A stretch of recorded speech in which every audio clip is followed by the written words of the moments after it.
이게 쳐주면 when 하나 둘 여기부터 하나 둘 시작. When a weary task you find, persevering task you find it, persevere and never mind it.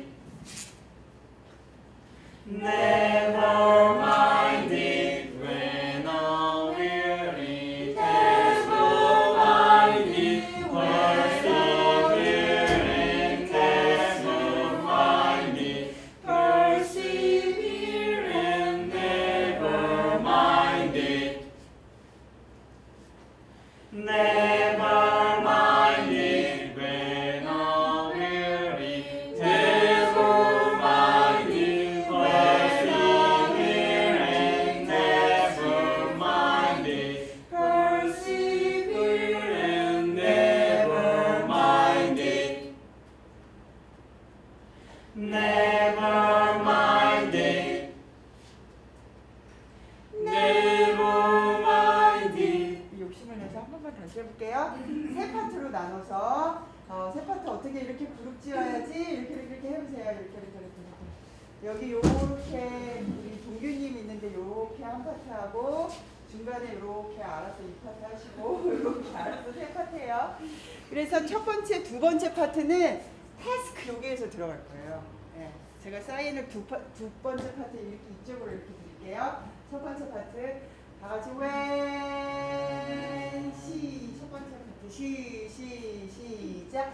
When a weary task you when a weary task you find it, persevere and never mind it. Never mind it. Never mind it when a weary task you find it, persevering task you find it, persevere and never mind it. Never mind it. Never mind it when a weary task you find it, persevering task you find it, persevere and never mind it. Never mind it. Never mind it. Never mind it. Never mind it.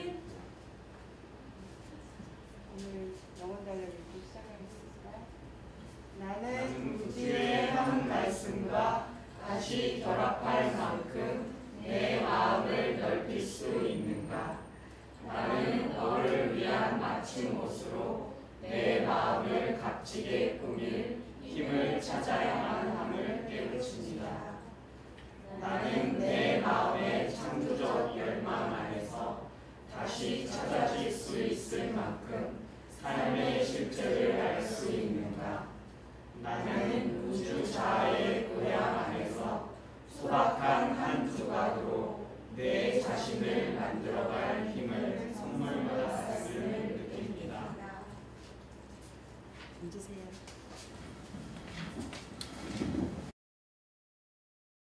내일 같은 경우에는 신청을 제가 할 게 아니고 양학관 선생님이 오셔가지고 하실 거거든요. 같이 대담을 하실 거라서 좀 순서를 좀 바꿔서 하겠습니다. 오늘 보편 인적은 8강입니다. 8강인데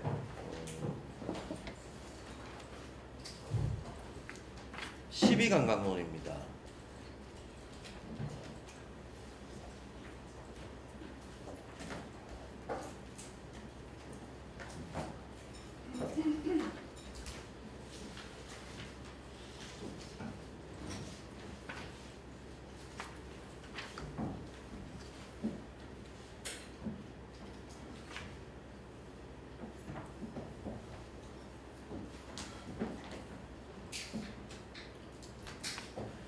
어, 8강의 제목은 기억과 망각 12강강론이라고 되어 있습니다. 그래서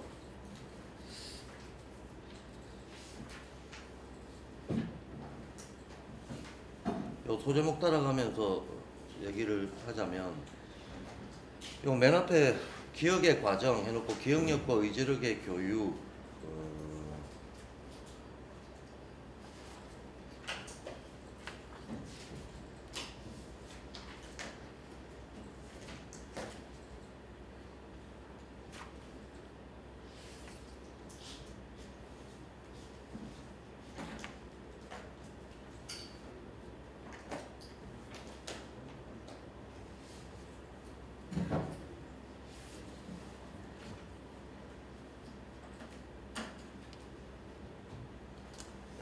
이라고 되어 있는데 이 기억과 관련은 어제도 잠깐 말씀을 드렸지만 기억이라고 하는 게 되게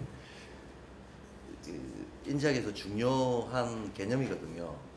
기억이 어떻게 발생하나에 대해 가지고 끊임없이 감각을 통해 가지고 이 감각이 누적이 되면서 의식으로 전환이 되고 그 의식이 다시 새겨지고 그 새겨진 것들이 어떤 식으로 소환되고 하는 과정을 통해서 인간 의식의 본질에 대해서 설명을 하고 있거든요.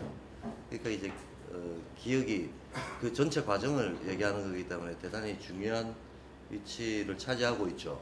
그러니까 기억이 어떤 걸 여기서 인지학에서 말하는 기억이라고 하는 거는 우리가 보통 기억이라고 하면 머릿속에서 뭘 떠올리는 걸 자꾸 기억이라고 하는데 사실은 세포에 새겨지는 것까지를 포함해서 기억이라고 하는 거죠.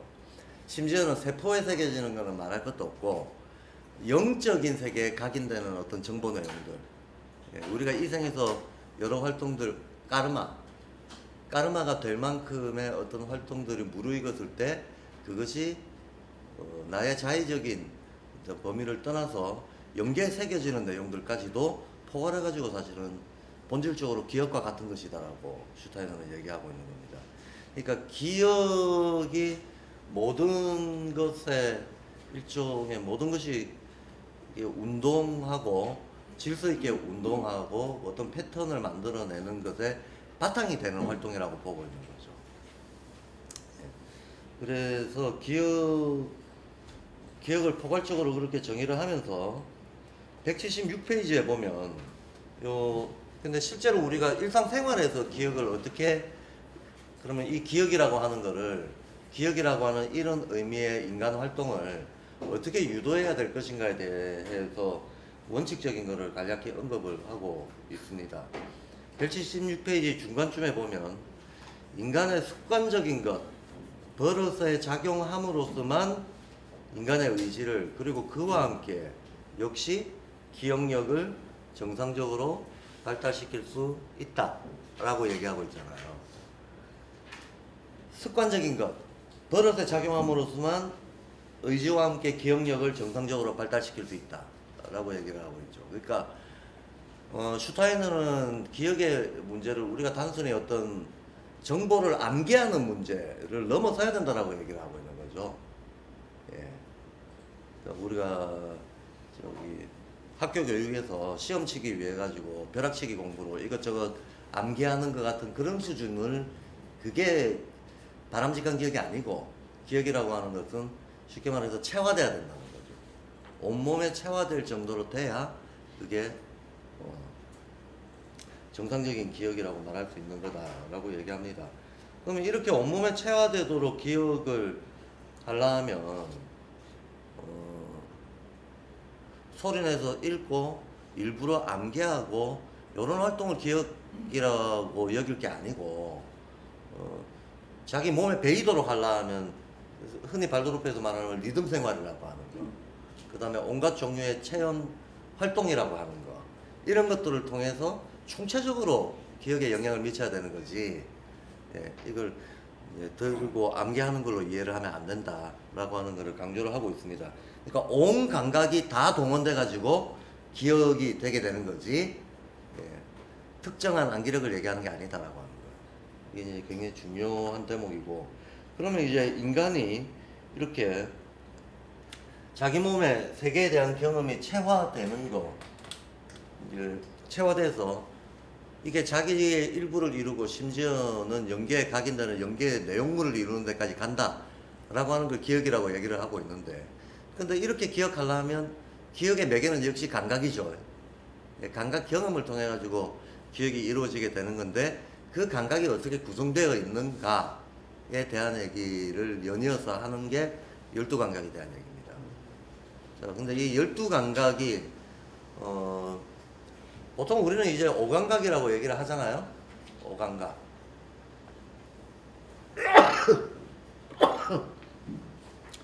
오감각이라고 얘기하는 거는 이제 유물론적 시각에서 볼 때 바깥으로 드러나는 감각이 5개다. 오감각이 뭐죠? 근데 안이 비설하고 또 네?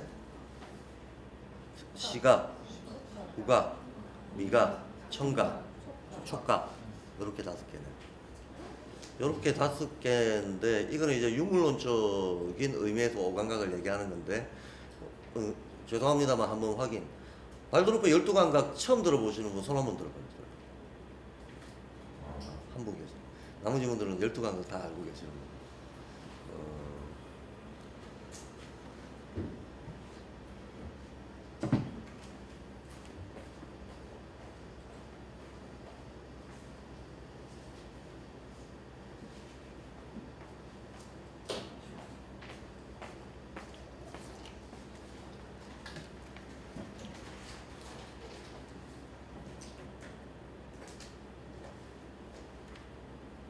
일단 12감각 얘기는 뭐 책에 있는 내용을 쫓아가기보다도 12감각 전체에 대해 가지고 일단 개괄적인 설명을 하는 걸로 진행하겠습니다. 우선 이거부터 얘기해야죠. 왜 12감각이 있느냐부터 얘기해야죠. 그러니까 유물론에서 5감각을 얘기하는데 왜 인지학에서는 12감각을 얘기하느냐, 요거부터 시작해야 되는 거죠.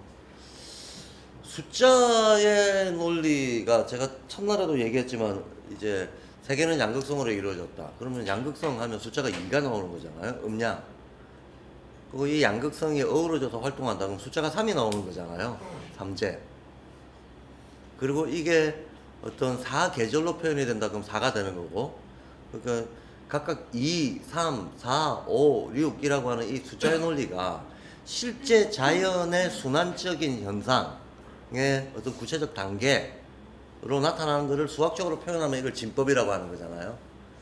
그래서 실제로 우리는 기초적으로는 2진법, 3진법을 기초로 해서 5진법, 6진법, 10진법, 12진법 이런 진법을 실제 수학에서 활용을 하고 있단 말이죠. 그러면 이게 수학의 진법이라고 하는 게 수학 그 자체 논리적 상상을 통해 가지고 나오는 게 아니라 자연의 실제에서 실제 어떤 순환이 일어난다 라고 하는 걸 반영해서 진법의 논리가 만들어지는 거죠. 그럼 흔히 가장 많이 쓰는 게, 우리가 가장 많이 쓰는 진법이 10진법이잖아요.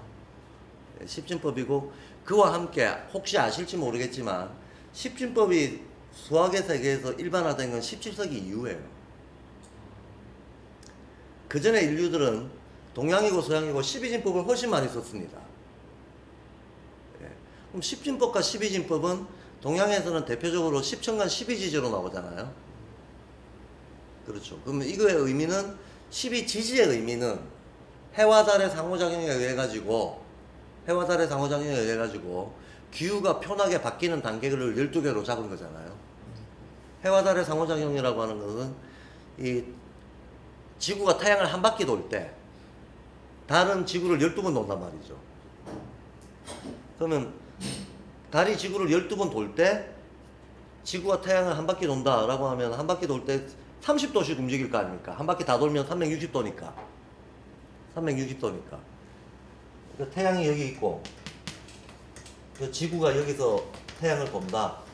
근데 달이 여기서 또 지구를 돈다 라고 했을 때 이 두 개의 관계 사이에서도 어떤 지구의 변화가 발생을 할 테고, 그 다음에 달이 지구를 한 번 돌았냐, 두 번 돌았냐, 세 번 돌았냐에 따라 가지고도 마찬가지로 지구에 고유한 어떤 영향을 줄 거 아닙니까?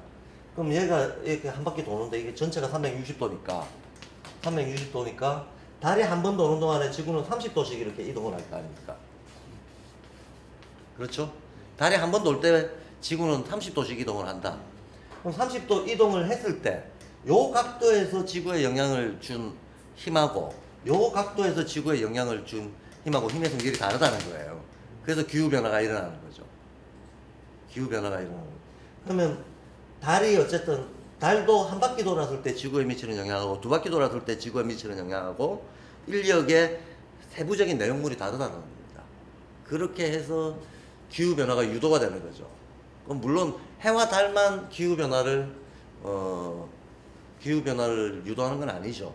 이렇게 돌고 있을 때 다른 행성들도 배치가 바뀌고 있으니까 그 다른 행성들이 배치 바뀌는 거에 작용까지 종합해서 기후 변화가 일어나는 거죠.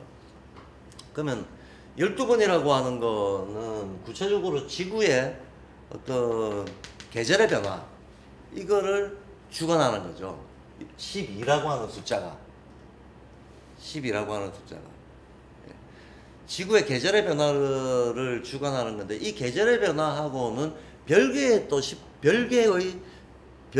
독립된 10단계의 어떤 대기의 변화가 또 있다라고 봐서 이 두 개가 어우러져 가지고 기후 변화 플러스 알파, 이 플러스 알파의 대기의 변화는 10단계로 이루어진다고 봐서 동양에서는 10층간 12지 두 개의 상호작용으로 전체적인 변화가 일어난다.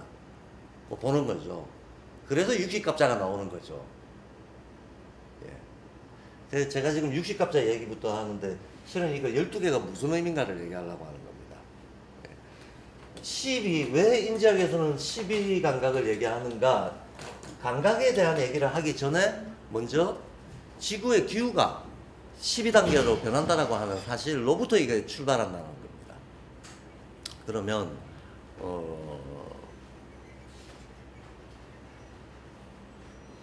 결국은 인간이라고 하는 이 존재가 우주의 스피릿의 작용으로 일어나는 온갖 어떤 운동 현상들이 질서 있는 운동 현상들이 있는데 이 운동 현상들이 모몬형이라고 하는 삼원의 구성을 가지고 압축되어 있는 존재가 인간이잖아요.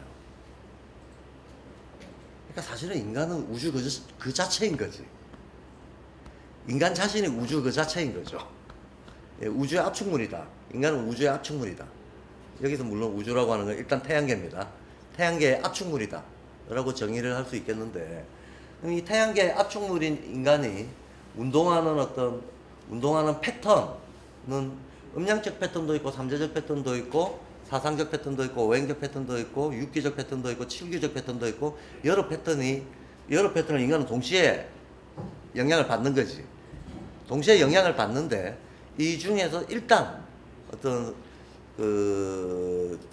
우리가 느끼는 지구의 4계절과 같은 그런 패턴, 실은 단일 숫자 중에서는 제일 좀 이렇게 길게 보는 게 12진법입니다. 그럼 기후가 12진법으로 움직이듯이 인간에게도 12진법으로 움직이는 뭔가가 있다는 거예요. 그 12진법으로 움직이는 그 무언가가 인간의 내면과 외부 세계를 연결해주는 감각이다라고 슈타인은 보는 거예요. 그러니까 감각이라고 하는 것은 일종의 지구상으로 보자면 기후변화하고 거의 비슷한 거. 이런 게 감각이 인간에게 하는 역할이다라고 보고, 그렇다면 우리가 1월, 1월, 3월, 4월이라고 하는 게 그냥 숫자가 진행되는 게 아니고 구체적인 의미는 기후가 변하고 있는 거잖아요.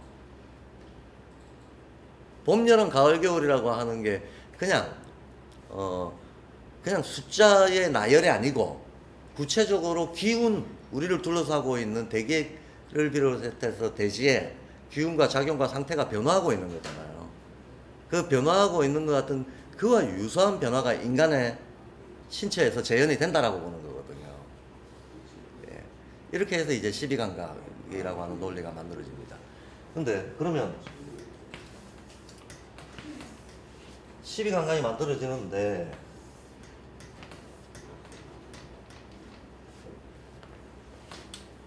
저도 12감각이라고 하는 이 논리를 맨 처음에 봤을 때 제일 먼저 의문이 들었던 게 왜 여기에서 시작하지? 라고 하는 거였습니다. 근데 어쨌든 제가 항상 이 네모판을 그릴 때는 이제 더 얘기 안 해도 되죠. 아래쪽이 북쪽입니다. 위쪽이 남쪽입니다. 왼쪽이 동쪽, 오른쪽이 서쪽. 여기가 동지,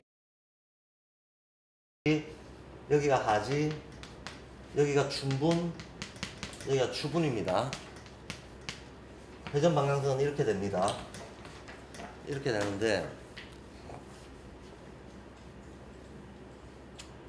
동양의 이 계절 구분 혹은 천문학, 어차피 뭐 계절 구분이라든가 기후에 대한 고찰이라든가 이건 전부 천문학에서 오는 겁니다. 근데 동양의 천문학하고 서양의 천문학이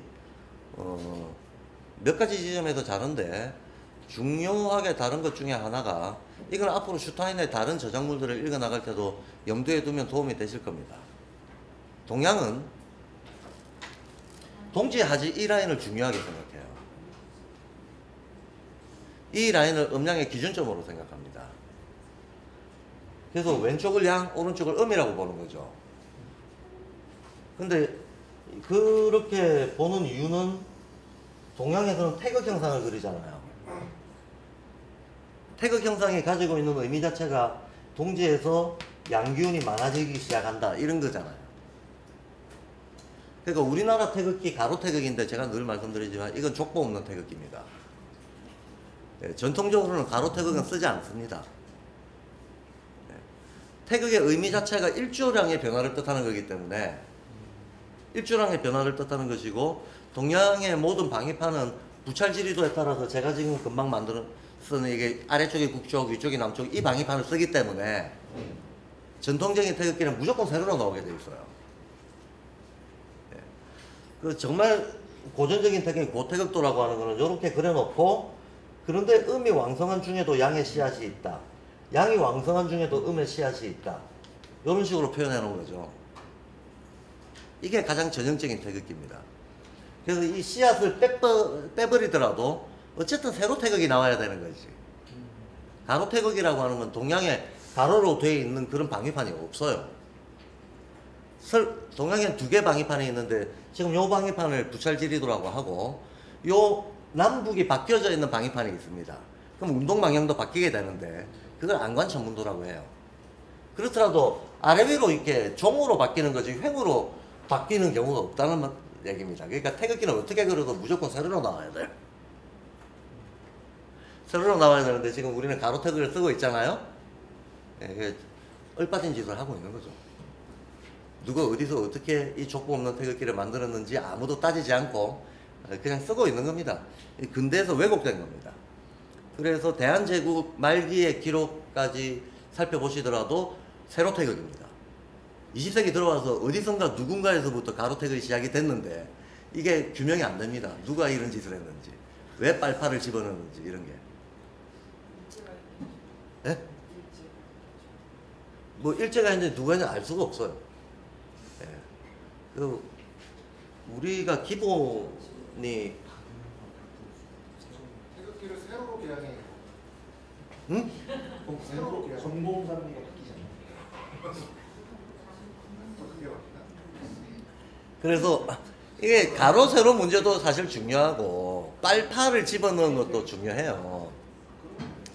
왜냐하면 태극이라고 하는 거의 정의 자체가 음량의 어떤 그 공정과 순환이잖아요. 그럼 음량의 정의 자체가 밝고 어둡다는 거잖아요.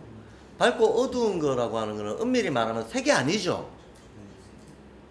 만약에 밝은 거 어둠을 색으로 표현한다면 뭐로 표현해야 되겠습니까? 흑백이에요. 그래서 태극은 그 정의상 데피니션 상 흑백으로 표현을 해줘야 됩니다. 근데 우리 지금 유채색 빨파로 표현을 했잖아. 예, 그래놓고 흔히 보통 사람들은 위에는 빨갱이니까 빨간 거야. 그러니까 38선에 빨갱이가 위쪽에 있으니까 빨간 거고 우리는 파란 거는 자리에 상. 진짜로 애국당 사람들은 이렇게 생각한다니까요. 제가 얘기해봤어요. 이런 망상을 만들어 내는 데까지 와버렸는데 원래는 그런 게 어쨌든 아니다. 흑백으로 표현하고 세로로 표현해줘야 이게 어떤 우주의 어떤 질서를 지시하려고 만들어진 그 모양인지를 이해할 수 있게 된다는 겁니다. 빨파가 우리한테 전달해주는 의미가 없습니다. 자, 어쨌든 일조량의 변화를 표시해 놓은 게 태극기다. 이 일조량이 동지에서부터 많아진다 라고 하는 거를 이 방위도를 전제로 해서 표시하고 있는 것이 태극기다. 금방 직관적으로 이해가 되시죠? 예, 직관적으로 되는데 동양에서는 그래서 이거 세로선을 기준으로 잡는 거예요. 세로선을 기준으로 잡고 이 기준의 기준은 일조량입니다.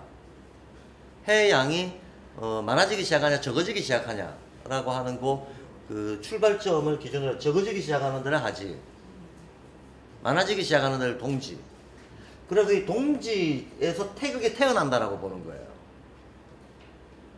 이거는 곤복지간 위태극이라고 하는 문장에 훈민정음 해례본에도 나오는데, 그 해례본에 나오는 의미가 곤복지간이 어디냐 하면 여기 공쾌가 있고 여기 복쾌가 있어요. 그 사이에서 태극이 태어난다 라는 겁니다. 딱 정확히 동짓날이 제일 중요한 날입니다. 그래서 옛날에 제천 행사는 다 동짓날이었어요. 근데 동짓날에 태극이 태어나지만 여기서는 기운이 태어나는 거지, 기운이 태어났다고 해서 생명이 바로 움직이는 게 아니거든. 생명 활동은 1, 2, 3 3단계의 어떤 변화가 있고 나서야 생명 활동이 이제 활성화되게 된다라고 보는 거죠. 여기서 이제 이 기운의 변화가 1, 2, 3 3단계 변화를 거치는 과정을 천진 삼재에다가 또 비유를 합니다. 그래서 여기 자축이면 진성의미로 쓰면 여기가 자잖아요. 자. 그 다음에 축이죠. 그 다음에 인이죠. 여기가 묘, 여기 진, 인묘진, 사오미, 신유술 이렇게 돌아가겠죠. 그래서 자에서 하늘이 열리고 축에서 땅이 열리고 인에서 생명이 선다. 청계어자, 지벽어축, 인립이인이라고 표현을 합니다. 이게 이제 천진 삼재사상입니다. 이것도 역시 훈민정음 해례본에 이 문장이 나옵니다. 그래서 이거를 이거에 조응하는 인간의 소리값을 이 이렇게 모음 세 가지를 배치를 했던 거죠. 아래야 하고 의, 여기서 아래야, 여기서 여기서 이라고 하는 발음이, 아래야 혹은 혹은 이라고 하는 이 인간의 소리값, 이 소리값의 기운은 실제로는 자월, 축월, 인월의 기후의 기운하고 유사한 소리값이다라는 뜻이에요. 그러니까 우리의 음소, 자음, 모음 다 합해서 각각의 음소들이 자연의 어떤 특정한 기운의 상태를 모방한 거죠. 모방한 거죠. 그래서 제가 저의 명저 하늘에서 물론 저 혼자 쓴 게 아닙니다. 여러 선생님들이 같이 만든 하늘에서 온 한글이라고 하는 책에서 말하려고 했던 게 내나 이겁니다. 그러니까 인간의 소리라고 하는 것은 결국 자연의 기운을 소리로 모방한 거다. 따라서 자연의 기운들을 이리저리 조합을 해낸 거, 그것이 음절이다 라는 겁니다. 그것이 음절이다. 음소가 합하면 음절이라고 하잖아요. 자음 모음이 합하면. 그럼 그 음절들을 나열을 해서 낱말을 만드는데, 그 낱말은 반드시 자연 실제 모방이라는 거예요. 그래서 인간이 뭔가를 의미화한다는 것은 뭐를 의미화하는가? 내가 자연에서 체험한 것을 느끼고 그 느낀 것을 관념적으로 표현하는 거가 결국 인간의 의식이잖아요. 그러니까 어떻든 인간의 의식은 자연을 모방한 거다. 모방하는 매개로서 소리값이 있는 거다. 그거를 체계화시킨 게 훈민정음이다 라는 얘기가 이제 제가 저 책에서 하려고 했던 가장 기본 전제 깔린 얘기입니다.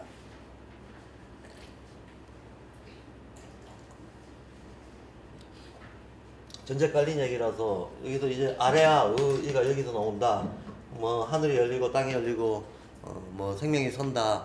요와 관련된 이제 주역적인 해석은 그 우주변화의 원리라고 하는 책에도 잘 나오고, 여러 주역에서도 요 3단계를 가장 중요한 현실의 어떤 변화의 출발점이라고 보고 많은 해석들이 가해져 있습니다.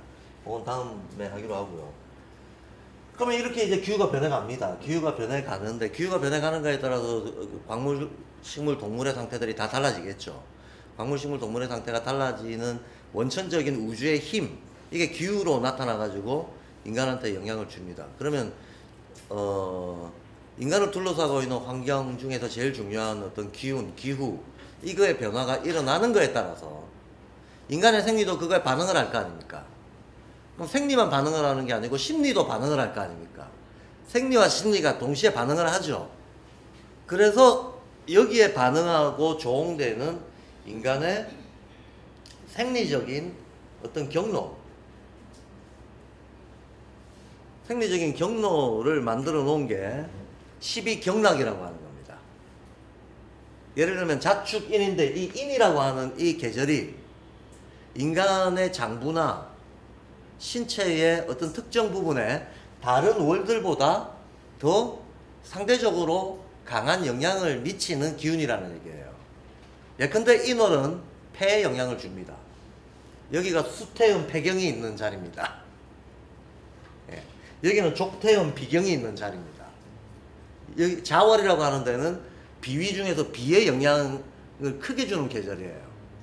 이 월은 폐에 영향을 크게 주는 계절입니다. 이 계절의 기운 자체가. 예. 따라서 이 월에 폐를 강화시킬 수 있는 음식을 먹는 게 또 그런 음식이 그런 식물이 자라 나오는 게 이 월의 특징이에요. 그래서 제철 음식을 먹어줘야 오장육부의 제대로 된 그 자리가 강화가 된다. 인간이 건강하게 살아갈 수가 있다가 되는 거죠. 그러니까 제철 음식 먹지 않고 하우스 농법으로 GMO로 만드는 걸 먹는 것은 하나님한테 반항하는 거예요. 자연의 순리를 어기는 겁니다. 한마디로 자연의 순리를 어기는 거를 획죄어천이라고 하죠. 하늘에 죄를 짓는다. 맞아요. 제철 음식 안 먹는 거는 하늘에, 만약 옛날 사람들 생각으로 하자면 하늘에 죄를 짓는 거예요. 제철 음식 안 먹는다는 건 왜 그게 하늘에 죄를 짓는가 하면 하늘의 압축물이 인간이잖아. 이 인간을 해하는 거거든. 획죄어천하면 하늘에 죄를 지으면 도망갈 곳이 없다라고 하죠. 예, 제가 도망갈 곳이 없다. 이거는 한문 문장을 모릅니다. 그래도.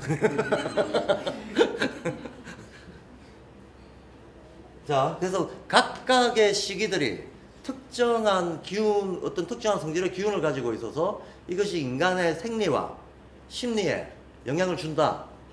여기까지는 자연스럽게 이해가 되시죠? 영향을 주면 이게 인간의 쉽게 말해서 생리와 심리에 영향을 주기 때문에 감각체와 감각혼에 영향을 준다는 거예요. 이게 인간의 세계와 접촉하는 가장 그 경계면이 감각이잖아요. 근데 감각이라고 하는 건 감각체와 감각혼으로 이루어져 있잖아. 그 감각체와 감각혼에 이게 직접적인 영향을 줘버린다는 거야. 그러면 시절 구별이 이렇게 12개로 되니까 그럼 감각체와 감각혼도 12개로 해야 될 거 아닙니까? 이래서 12감각이 나온다는 거예요. 이래서 12감각이 나온다. 제가 5년 전에 발도르프에 입문하고 12감각 얘기를 들었을 때 야 이거 참 독창적인 아이디어네. 신기대박이다. 그리고 그 기왕에 있던 분들한테 근데 왜 12개입니까? 물어봤을 때 지금 제가 얘기한 이런 설명을 해주는 사람이 없었어. 책을 아무리 뒤져도 이게 왜 12개다 그 출발점을 얘기해 주는 데가 없었어요. 근데 제가 이제 감각론의 내용을 알고 보니 너무나 자연스럽게 그냥 이 계절의 변화가 인간에게 주는 생리 심리적인 영향에서 따왔다라고 하는 게 12감각의 내용을 보니까 그냥 너무나 필연적이고 자연스럽게 도출이 되더라, 추론이 되더라는 겁니다. 그래서 지금 제가 금방 얘기한 계절의 기운을 가지고 인간의 감각에 연결시킨 것이다. 이거는 너의 자의적 해석 아니냐? 그런 책이 어딨냐? 그런 책은 저도 못 봤습니다. 이거는 저의 해석 맞습니다. 저의 해석이 맞지만 자의적은 아닙니다. 왜냐하면 논리가 필연성을 띠고 있으면 자의적이라고 말할 수 없죠. 그래서 제가 앞에 이런 과정을 통해서 12감각이 됩니다. 라고 얘기를 한 겁니다. 그 배경 우주의 영향.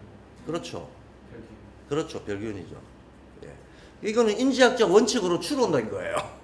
그리고 필연성을 내포한 추론이기 때문에 무슨 자의적 해석이라는 말을 하면 안 되죠. 반대하고 싶으면 반론을 펴든지. 선생님 그러면 그 12감각이 각각의 저에게 기분을 다 포함하는 거예요? 그렇죠. 그렇게 되는 거죠. 따라서 그 달의 계절 기운이 어떤가라고 하는 문제하고 그 감각의 성질이 어떤가라고 하는 문제를 우리는 자연스럽게 연결해서 파악해야 된다는 거예요. 예.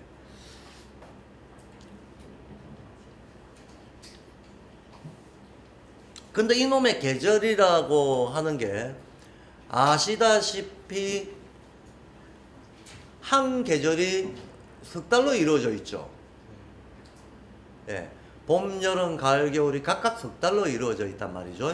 그러니까 3 곱하기 4의 구조를 가지고 있는 거죠. 3 곱하기 4의 구조를 가지고 있는데 인간은 3원이라고 지금 정의가 됐잖아요. 3원이라고 정의가 됐잖아요. 모몬형. 인간은 3원이라고 정의가 됐으니까 3 곱하기 4의 구조가 되려면 감각도 4개씩 세 묶음에 배당이 돼야 될 거 아닙니까? 그러니까 몸, 혼, 영에 각각 4개의 감각식이 배당이 돼야 된다는 거예요. 그래 12개 나오는 거죠. 맞죠? 그러니까 몸, 혼, 영에 4개씩 감각이 배당이 되어 있는 거예요. 예. 그래서 4개 감각씩 묶어가지고 하위 감각, 중위 감각, 상위 감각이라고 합니다. 근데 저는 이게 상중하라는 개념을 붙인 건 좀 마음에 안 들긴 해요. 우리가 상중하라는 개념을 붙이다 보면 사회적인 습관 때문에 예, 상이 좋은 거고 뭐 하에서부터 올라가는 거고 이상한 또 예, 관성적인 생각들을 하게 되거든. 그런데 그런 생각들은 떼버리고 일단 3원으로 인간을 정의했기 때문에 12개를 배치할 때 4개씩 묶음 다발로 배치를 한다 라고 이해를 하시면 됩니다. 그럼 몸의 감각에 4개가 나오고 그죠? 자연스럽게 혼의 감각에 4개가 나오고 영의 감각에 4개가 나올 거 아닙니까? 예. 그리고 또 양극성이 대칭을 이루고 있다라고 하는 걸 반드시 생각해야 되기 때문에 그렇다면 상위 감각 4개하고 하위 감각 4개는 접히겠네. 대칭을 이루고 있겠네. 하는 것도 생각해야죠. 예. 그 대칭을 이루고 있는 그 가운데를 중위 감각들이 어떤 관리를 하고 있겠구만. 자연스럽게 그렇게 생각을 모몬형의 어떤 기본 구성하고 똑같다라고 보시면 되는 거죠. 모몬형의 기본 구성하고. 그리고 우리가 이렇게 깨어서 일상생활을 하는 데 있어서는 거의 혼을 자각하고 살아가지. 그죠? 영이나 몸은 잘 모르잖아요. 무자각인 상태로 거의 살아가잖아요. 따라서 감각과 관련해서도 그 혼의 감각은 우리가 확실하게 느끼는데 나머지 몸의 감각, 영의 감각이라고 하는 거는 이게 감각인지 아닌지 자기도 무자각인 상태로 그냥 지나가 버려요. 그렇지만 전체적으로 인간이 어떤 세계와 접촉하는 데 있어서 총 12개 정도의 구별되는 영역으로 접촉을 하고 있다라고 하는 거 조금 전에 설명을 드렸습니다. 자, 그 다음 그래서 제가 처음에 딱 부닥쳤던 저 스스로의 질문이 이 왜 12개지? 라고 하는 질문이었는데 저는 이제 이렇게 이해를 했다는 거고요. 이거는 뭐 슈타인은 아니라 슈타인은 할배가 살아나도 이렇게밖에 못 봅니다. 예. 어떤 성인군자가 나타나더라도 왜냐하면 이건 사람의 어떤 해석의 문제가 아니고 자연의 순리가 그렇게 돌아간다는 문제인 거거든요. 예. 그러면 왜 처음에는 13감각 이런 걸 생각했어요? 그러게 말이에요.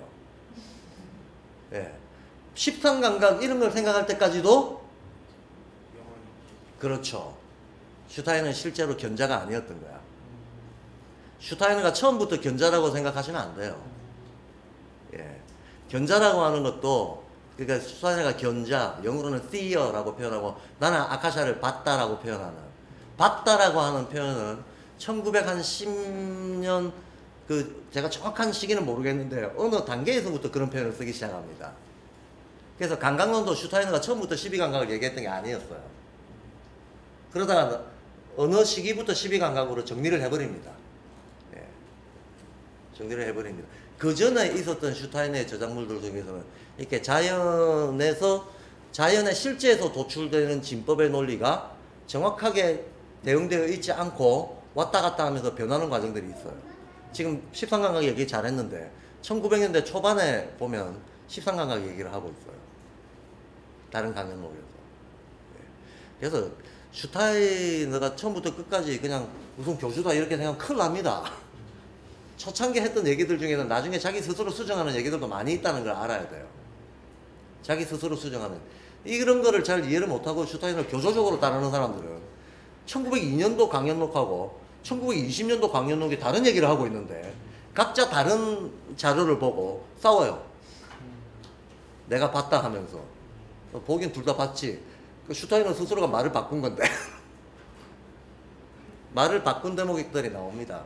그래서 이렇게 그럼 만약에 슈타이너 스스로 얘기가 다른 지점은 뭘 우리가 더 우선으로 쳐줘야 되느냐? 당연히 뒤에 놓은 거죠. 원숙기의 사상이 자기 스스로 자기 사상을 교정해 가면서 예, 완성을 시켜 나가는 과정이었잖아요. 그래서 사실 슈타인의 모든 저작물들 중에서도 가장 신뢰할 만한 내용들은 1914, 15년도 이후에 나오는 내용들이에요. 그게 지금 인지학의 바탕이라고 봐야지. 아직까지도 신지학에서 수련을 하고 있는 동안, 예, 그 동안에 했던 이야기들은 그 이후에 바뀌는 얘기들이 있다는 거예요. 잘 짚었어요. 그건 그렇고, 저의 두 번째 의문은 왜 12감각이냐 하는 거는 이렇게 이제 이해를 하면 되겠는데, 두 번째 의문은 감각의, 어쨌든 이제 12개의 첫 출발점이 있을 거 아닙니까? 그게 촉각이거든요. 1번 감각이 촉각입니다. 근데 1번 감각을 어디다 배치할 거냐의 문제인 거죠. 어느 계절의 기운에다가 1번 감각을 배치할 거냐? 여기다 배치를 해요. 여기다 1번 하고 배치를 합니다. 여기가 어딘가 하면 자, 오, 묘, 유, 유월, 임묘진, 서미, 신, 유, 술 하니까 6개, 7개, 8개. 음력 8월, 한가위. 진짜로 한가위입니다. 한가위에다가 1번 감각을 배치를 해요. 그리고 그 다음 부분도 이제 순차적으로 그 다음 달 넘어가면서 2번, 3번, 4번, 동지까지가 4번 감각이 오는 거죠. 예. 4번 감각이 오고, 그러면 대칭이 이루어져야 되니까 1번 감각하고 대칭이 이루어지는 데가 12번 감각이겠죠. 예, 양끝이 맞물려야 되니까. 그러면 2번 감각이 11번 감각, 3번 감각이 10번 감각, 4번 감각이 9번 감각하고 맞물리게 되겠죠. 그래서 얘는 서에서 동으로 회전하고 얘는 동에서 서로 회전하면서 이래야 대칭이 이루어지는 거잖아요. 네, 그렇게 구성이 되겠죠. 구성이 됩니다. 그래서 1, 2, 3, 4번 감각 요 영역을 하위 감각이라고 얘기합니다. 여기를 요 분량, 요 분면을 요게 하위 감각이다. 하위 감각이다. 그러면 당연하게 요 영역 이게 상위 감각이 되는 거죠. 요거 상위 감각이다. 그러면 그 사이에 여기 있는 애들 있잖아요.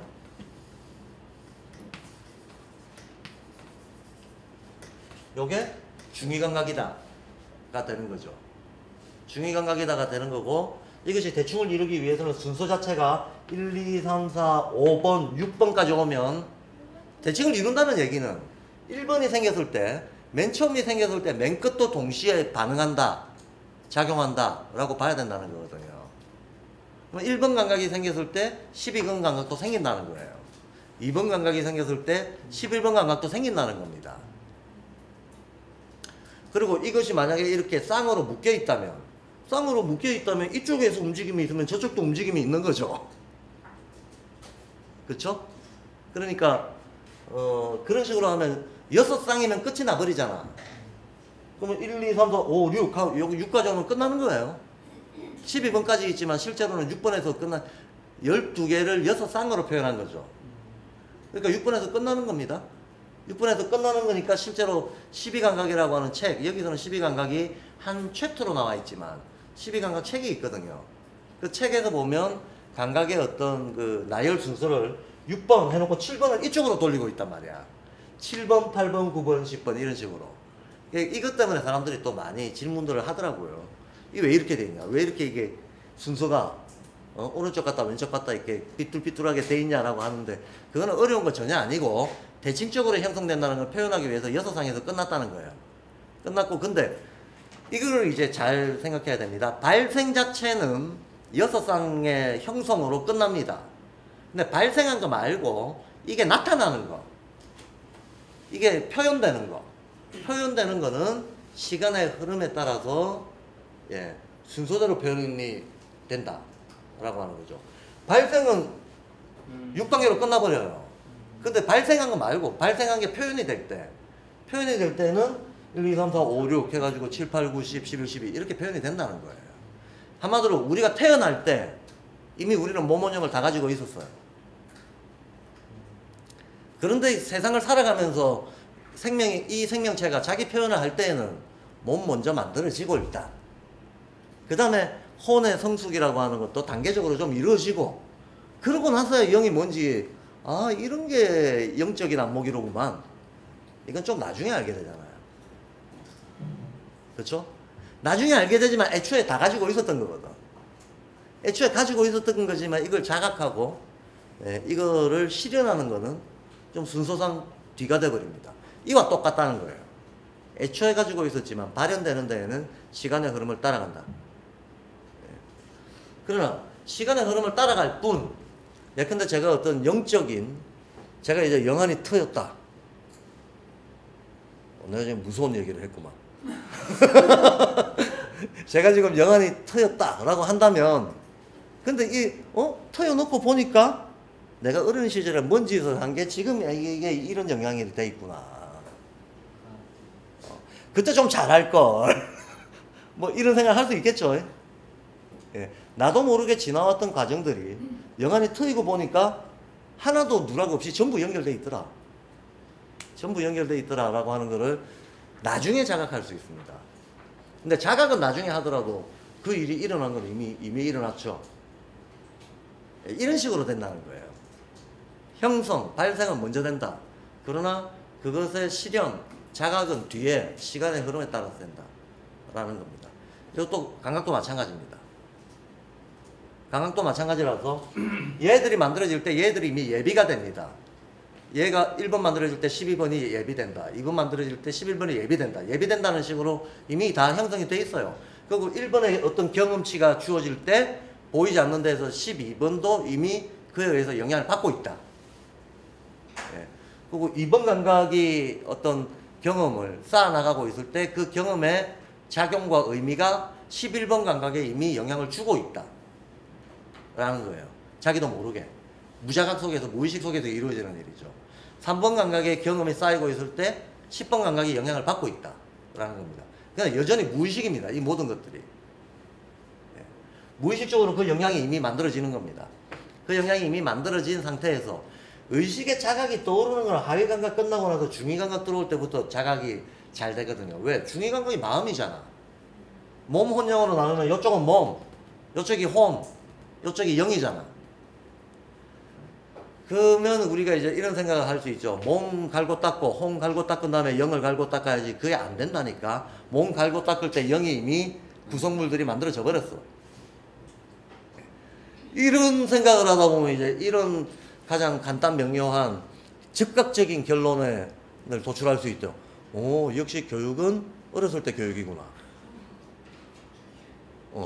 중요한 거는 어렸을 때 다 끝나버리네. 진짜 중요한 거는 어렸을 때구나. 맞아요. 사실 그래서 3살 버릇 8까지 간다. 3살이 중요합니다. 아주 중요합니다. 우리가 7년 주기설에서 7년 주기설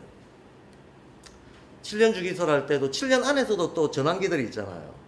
전환기 매 해가 중요하죠. 다 중요하죠. 다 중요하지만 그건 뭐 꼭 나이로 따지기보다도 인간 존재 자체가 탈퇴환골하는 어떤 존재의 변화를 겪는 분기점들이 있는데, 첫 번째 분기점이 직립이에요.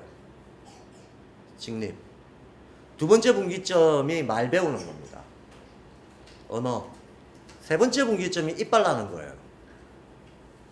요 분기점 때 인간한테 큰 변화가 오는 거고, 그 큰 변화가 올 때 굉장히 세심하게 그 변화 과정들을 배려해주고 건강하게 클 수 있도록 유도해주고 하는 게 되게 중요하다는 거예요.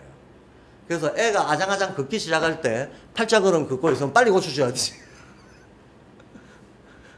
근데 뭔가 타고난 자기 신체의 어떤 구조 때문에 진짜로 애들이 걷기 시작할 때 벌써 팔자걸음 걷는 애들 있다니까.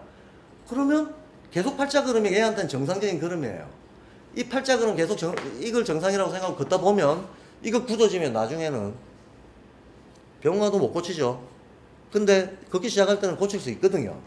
오히려 고침으로써 내부의 어떤 장부의 부족까지도 잡을 수가 있거든. 그러니까 이런 안목이 있으면 우리가 유아교육을 얼마나 소중하게 생각하겠습니까? 유아교육이야말로 평생교육에 그냥 이게 예비적 바탕이다. 그냥 유아교육 잘해놓고 나면 그 다음에 막 내버려 둬도 알아서 지가 알아서 큰다 이런 생각을 할 수가 있는데 우리의 교육이라고 하는 게 그렇잖아요. 뭐 유아교육부터 보자 그러면 유아교육 때는 그냥 알아서 놀아라. 그리고 입시교육 때 잔뜩 힘을 주잖아. 이런 역삼각형 구조라고. 근데 실제 교육의 중요성은 삼각형 구조예요. 어렸을 때일수록 교육이 더 중요하고 더 많은 공을 들여야 되고 위로 올라가면 올라갈수록 그냥 이거는 자기 사회에 필요한 선택적 지식을 배우는 거기 때문에 지 알아서 하면 되는 거야. 점점 에고가 강해지잖아요. 자랄수록 에고가 강해지면 지 알아서 하면 되는 거예요. 근데 지 알아서 할 수 없는 어린 시절에 정말 어른들의 배려와 어떤 정성이 필요한 이런 교육적인 것들이 가져야 되는 거죠. 그래서 교육의 꽃은 대학이 아니고 유아교육이다. 그런 점에서 저는 유아교육 선생님들한테 무한한 정말 이 사회적 존경과 찬사를 보내야 된다고 생각합니다.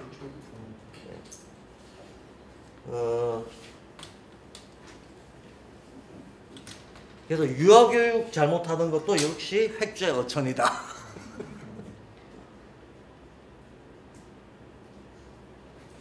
자, 근데 이제 제가 아까 왜 12개냐는 저 스스로 가졌던 의문이고 왜 여기서부터 시작하냐라고 하는 것도 문제가 됩니다. 왜 여기서부터 시작하냐? 왜 한가위부터 시작하냐? 네. 이것도 역시 슈타이너를 비롯해서 슈타이너가 딴 데서 어떤 강연에서 이 얘기를 밝혔는지 안 밝혔는지는 제가 잘 모르겠습니다. 일단 제가 독일어를 모르고 영어 원서도 그냥 뜨문뜨문 손에 잡히는 대로 봤기 때문에 제가 본 자료에서는 이걸 설명하고 있는 내용이 하나도 없었어요. 그리고 제가 사람들을 붙잡고 물어봐도 아는 사람도 아무도 없었어요. 그래서 이것도 할 수 없이 영적인 추론을 할 수밖에 없습니다. 그래서 제가 추론을 해봤어요. 영감이 떠올랐습니다. 영감이라는 건 농담이고요. 필연적인 논리가 있더라. 역시 아까 제가 12감각이 어떤 12달의 기운으로부터 도출된 거다. 이건 필연적인 논리가 있는 거거든요. 이것도 마찬가지로 여기서 출발해야만 하는 필연성이 있더라 라고 하는 거는 이제 나중에 알게 됐는데 이것도 어쨌든 뭐 저의 주장인 거지 어디 뭐 저기 책에 근거가 있는 얘기는 아닙니다. 자꾸 사람들이 너 그거 어디서 봤냐고 물어서 제가 인용처를 밝히려고요. 이거는 어디서 본 게 아니고 그냥 내 생각입니다 하고 얘기하는 겁니다. 아카샤 연대기에서 봤습니다. 아카샤 연대기라는 책에서 본 게 아니고 아카샤 크로닉에서 이런 게 있더 도출이 되더라. 몇 가지 근거가 있습니다. 하나는 우선은 천문학 자체가 동양 천문학은 제가 이게 기준입니다 라고 했잖아. 서양은 메소포타미아 시절부터 천문학이 이게 기준이 돼 있어요. 그래서 한 해의 첫 달이 어디냐? 한 해의 첫 달이 어디냐? 우리는 지금 이거 보세요. 여기가 11월 달이죠. 자축인묘 진수함에 할 때 여기가 11월 달이죠. 근데 십진법으로 이걸 재구성을 하면 10일은 1하고 똑같아요. 10일은 1하고 똑같습니다. 그럼 12월 달이 2월 달인 거예요. 그럼 우리가 1월 달이라고 부르는 정월이라고 부르는 그걸 우리는 1월 달이라고 부르는데 그건 사실은 3월 달인 거야. 그러면 이게 왜 이게 헷갈리게 되냐? 기운, 아까 제가 얘기했던 기운에 발생하고 생명에 활동하고 별개다. 어떤 걸 기준으로 보는가에 따라 가지고 스타트 지점이 어딘가를 달리 정할 수밖에 없다. 우주 차원에서 기운의 발성은 여기가 1이에요. 1, 2, 3 이렇게 갑니다. 근데 생명활동은 여기가 1인 거야. 자축인 3자가 돼야 생명활동이 시작이 돼. 그래서 여기서부터 1, 2, 3 이렇게 또 갑니다.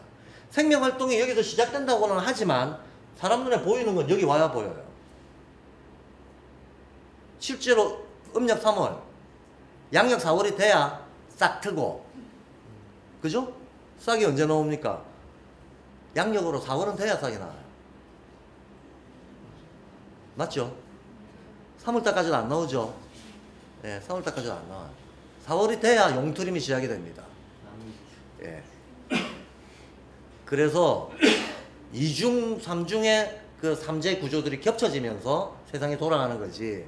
마치 우리가 모모형으로 이루어져 있듯이. 예, 한 방에 되는 게 아니라는 거예요.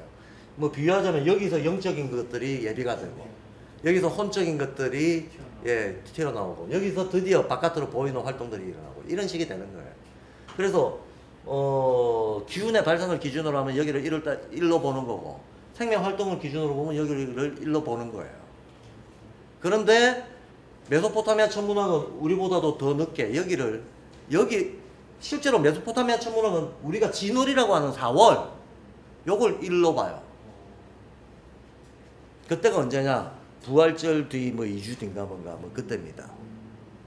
그 길을 1년 52주의 첫 주로 봐요.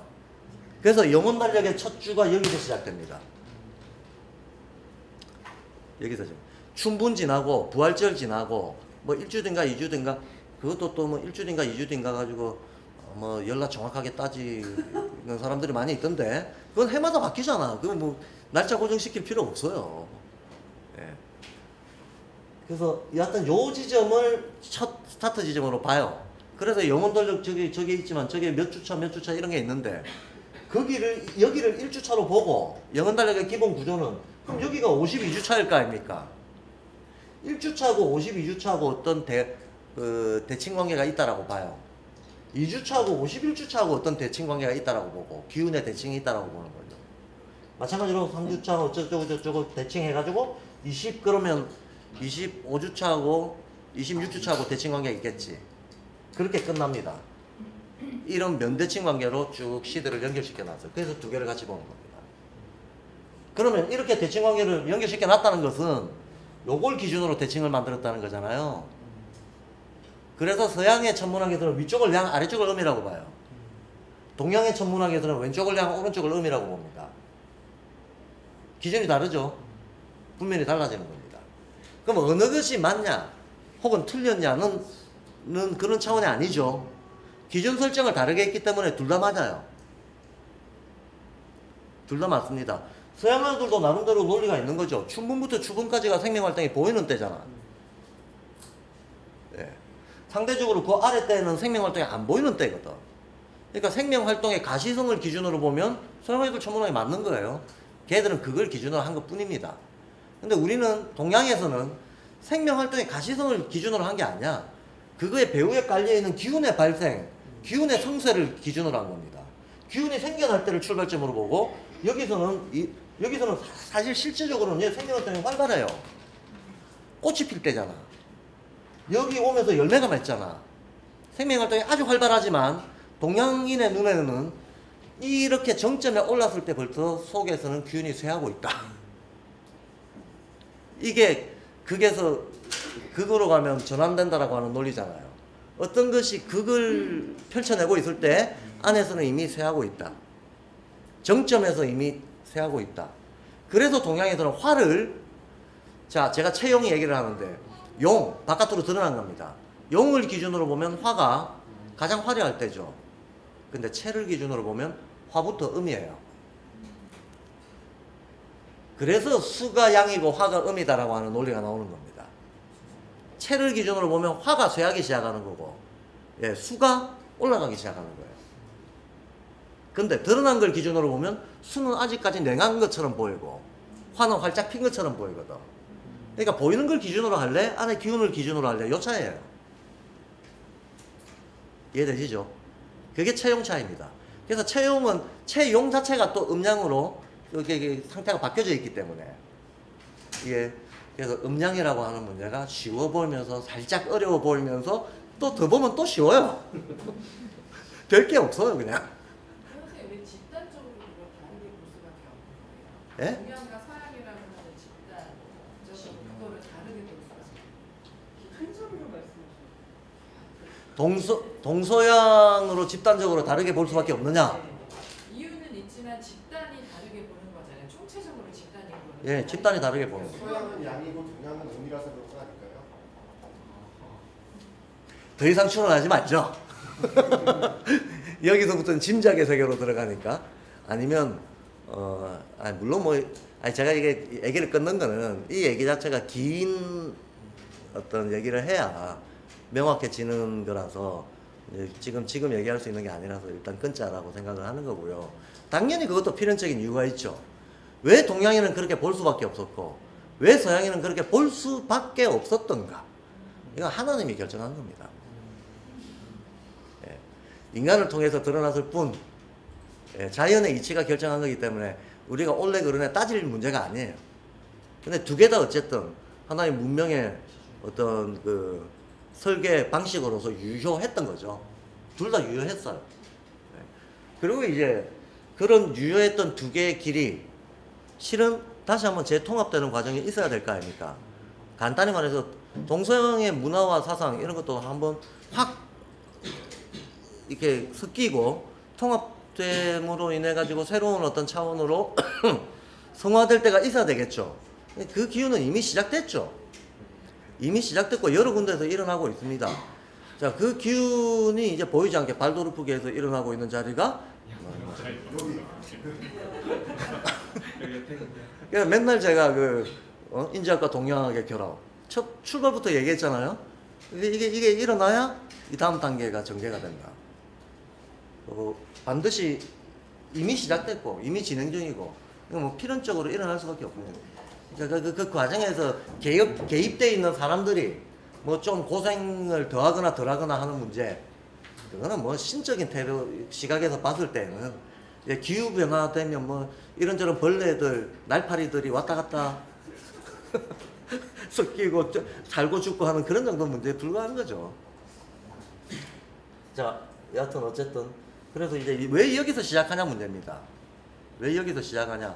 실제로는 계절의 시작은 여기서 시작하잖아요.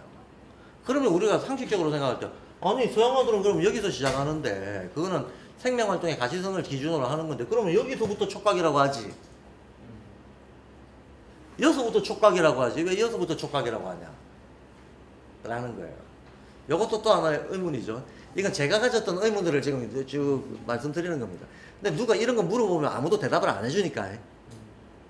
앞으로도 수많은 후학들이 이걸 물어올 거란 말이죠. 그러니까 우리는 알고 있어야 된다. 그거는 또 간단합니다. 여러분 식물, 동물, 인간이 있죠. 기본적인 구조는 제가 두 번째 날도 얘기했듯이 식물은 빛이 땅을 향해서 수직으로 처박힌 꼴의 생명체입니다. 동물은 여기 튀어나와가지고 횡으로 돌아다니는 꼴의 생명체예요. 인간은 위로 지향하고 있는 생명체입니다. 그러면 식물하고 인간하고가 대칭구조를 가지고 있잖아요. 그렇죠. 식물하고 인간하고가 대칭구조를 가지고 있습니다. 그러면 그럼 마찬가지로 물질과 정신도 대칭구조를 가지고 있죠. 그러면 우리 인간의 본성이 뭐냐, 본질이 뭐냐라고 할 때 식물의 본질은 에테르잖아요. 에테르잖아요. 그럼 우리 인간의 본성은 뭘까요? 사구성체식으로 보자면 우리 인간의 본성은 자아체예요. 물체, 에테르체, 아스트랄체, 자아체 이렇게 구별하잖아요. 그러면 식물의 스타트는 에테르부터 하면 돼요. 인간의 스타트는 자아체부터 해야 됩니다. 이해되시죠? 그러면 이거를 공간 배치를 한번 해보자. 그러면 아카시아 연대기에 나와 있는 대로 공간 배치를 해보면 여기 물체, 여기 에테르체, 여기 아스트랄체, 여기 자아체예요. 그럼 인간의 스타트는 여기서부터 해야지. 이해되시죠? 네. 그래서 뭐 아무도 안 물어보는 거를 혼자 질문과 대답을 세트로 떠올려 본 결과 이와 같은 추론이 가능하더라. 그거는 지금 이제 호모사피엔스 이후에 인간의 본성이 자체라는 말씀이시죠? 네, 맞아요. 그러니까 지금 우리가 지구기의 인간이라고 하는 이 실존 상태를 반영한 거예요. 만약에 지구기가 아니라면 그렇죠. 출발점도 달라지는 거예요. 이 시대가 아니라면 출발점이 달라집니다.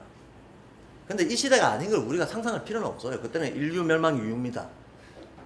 그런데 그거는 그 충분이냐 이 공간 배치를 이렇게 한 거는 선생님의 해석인 거지 슈타이너 자체가 그걸 그렇게 본 건 아니지 않아요? 그렇게 봤어요. 그건 슈타인의 문제가 아니고 메소포타미아에서부터 그리스를 거쳐가지고 서양의 전통으로 이어지고 있는 천문학이에요. 그러니까 천문학인데 이 표 자체 안에서 보여지는 충분이라고 하는 건 우리의 해석인 건 아니잖아요. 아니에요. 그걸 누가 자의적으로 해석합니까? 충분을 지국이라고 보는 거. 그렇죠. 지구의 중심이죠. 메소포타미아 천문학에서 그렇게 충분을 지국이라고. 추분을 지국이 이런 거는 메소포타미아 천문학에 있는 게 아니죠. 그건 아니요, 아니요. 아카시아 연대기라는 책에 나오는 거죠. 슈타인의 아카시아 크로닉 책에 나오는 거죠. 그러니까 아카시아 연대기에는 설명은 있지만 그거를 그림으로 표현하는 건 선생님이 그림으로 만든 거는 이렇게 시각적으로 보이게 이 배치를 한 거는 제가 한 겁니다. 제가 한 거지만 그 내용은 아카시아 연대기라는 책에 다 나오는 겁니다. 실제로 그쪽에서는 사실은 천문학이라고 얘기하면 사실은 그 황도 12궁을 가지고 얘기를 했어요. 그렇죠. 황도 12궁으로 당연히 황도 12궁으로 얘기하죠. 근데 그 묘자리는 여기 천칭자리라고 얘기해요. 천칭자리. 천칭 자리를 통해서 그걸 설명을 하지 않았겠냐는 거죠. 그렇죠. 그 사람들은. 네, 맞아요. 그 사람들은 천칭자리 가지고 설명을 했어요. 네. 근데 왜 천칭자리에서 시작한다라고 하는 거에 대해서 명확한 논리적 설명을 안 해놨다는 거예요. 이 천칭자리가 우리 계절로 치면 한가위에 해당하는 때다라는 거예요. 자축인묘 진소음미도 어차피 황도 12궁하고 기본적인 논리는 똑같은 거잖아. 똑같은 건데 동서양의 위도 차이에 의해 가지고 한 달 정도의 이 시차가 있는 거예요. 그냥 한 달 며칠 정도의 시차가 있는 거. 제일 근사치로 연결시켜 보면 서양의 천칭절에 해당하는 게 동양에서 6월이 되는 거예요.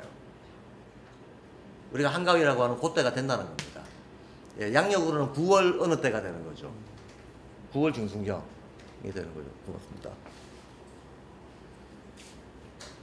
선생님, 갑자기 예전에 아카시아 연대기 전에 선생님이 12강과 설명을 해주실 때 촉각이 왜 윗자리에서 나오냐, 그건 인간의 정신이 윗자리에서 시작을 하기 때문이다라고 설명을 해주셨어요. 네, 맞아요.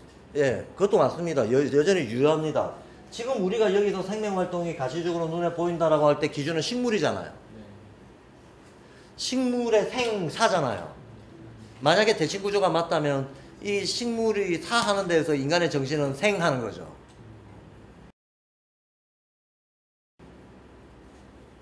이해되시죠? 예. 그래서 이 자리에서 이리 보나 저리 보나 여기가 필연적으로 이 자리에서 시작할 수밖에 없는 자리다. 자, 그리고 황도 12궁하고 동양의 12지지하고는 개념상 똑같고 구체적 날짜만 차이가 있다. 개념이 똑같다라고 하는 것은 황도가 뭔데? 황도가 해가 뜨는 위치가 변하는 걸 황도라고 하는 거잖아. 그 황도에 대한 날짜 계산을 가지고 만들어진 게 서양도 12궁인 거고, 동양은 12지지인 거예요. 근데 동서양이 위도경도 차이가 있으니까, 관측지에 위도경도 차이가 있으니까 날짜 차이가 나는 것 뿐이거든. 개념은 똑같은 거예요. 12지지나 12황도나 황궁도나. 근데 우리가 워낙 사대주의가 만발하다 보니까 12황궁도 그러면 뭔가 신비하고 심오한 것처럼 생각하고 12지지 그러면 뭔가 미신인 것처럼 막 생각하는 사회적 이 개념 없는 분위기가 있는 것 뿐이지 양쪽이 개념이 동일한 거다. 이거는 질문하신 것에 대한 답은 됐죠. 그래서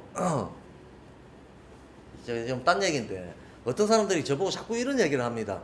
자기만의 독특한 이론을 펼치는 박규현 씨 뭐 이런 식으로. 예. 한글에 대해서 자기만의 독특한 해석을 펼치. 그래서 제가 늘 항변하죠. 제 해석이 아니라니까요. 세종대왕님 말씀이에요. 그 책에 걸려있는 음소를 그 달에다가 배치해 놓은 거 있잖아요. 그게 저의 독특한 해석이래요. 이런 영광이 있나? 이런 영광이 있나? 내가 그걸 생각해냈다고? 아니에요. 훈민정 해례본에 그냥 문장으로 다 돼 있는 거를 저는 그냥 그걸 그대로 그림으로 만들어 놓은 것 뿐이에요. 제가 한 게 아니라니까. 지금 제가 이거 배치하는 것도 그건 금방 무너진 것처럼 그게 어디 나오냐? 어디 안 나오지. 근데 문장상 얘기해 놓은 거를 도형으로 그냥 보이게끔 해 놓은 것 뿐이라는 거예요. 이해되시죠? 그러니까 슈타이너나 세종대왕과 관련해서 자꾸 독특한 해석이라고 얘기하는 사람들, 그게 저의 독창이 아니다를 정말 좀 얘기를 하고 싶습니다. 자, 하여튼 여기서 시작합니다. 이제 서론 끝났습니다. 여기서 시작합니다. 이제 12감각도 워낙 중요한 거라서 사실은 12감각이 현장에서 제일 중요한 거잖아요. 예, 12감각이 거의 처음이자 끝입니다. 실제로 쓰이는 데 있어서는. 그럼 발달론이고 뭐고 다 애들 구체적인 상태 파악하는 것도 전부 12감각 그걸 활용해가지고 하는 거기 때문에 너무나 좀 중요한데 여기서는 그냥 한 챕터로 다뤄지고 있지만 사실은 12감각이 내용적으로는 이 보편인지학 책 전체의 내용적 비중은 절반을 차지한다고 봐도 돼요. 예. 14분의 1이지만 실제 내용적인 영향력은 절반이다 라고 봐도 될 정도로 중요합니다. 그러다 보니까 제가 이 얘기가 좀 길어졌습니다. 근데 어쨌든 여기서 1번 감각 시작합니다. 1번 감각 촉각이죠. 2번 뭡니까? 생명감각. 3번 운동감각. 4번 균형감각. 요 4개만 명확하게 이해를 하면 요거와 대칭적인 의미로 상해감각을 동시에 이해할 수 있죠. 그렇죠? 이 4개를 제대로 이해한다는 것은 하나를 제대로 음양 구조가 있다 그러면 이쪽을 제대로 이해하면 저쪽도 제대로 이해하는 거예요. 이쪽에 대한 제대로 된 이해를 바탕으로 저쪽을 대칭적으로 사고하면 되죠. 예. 그래서 4개 이해하면 8개 이해하는 겁니다.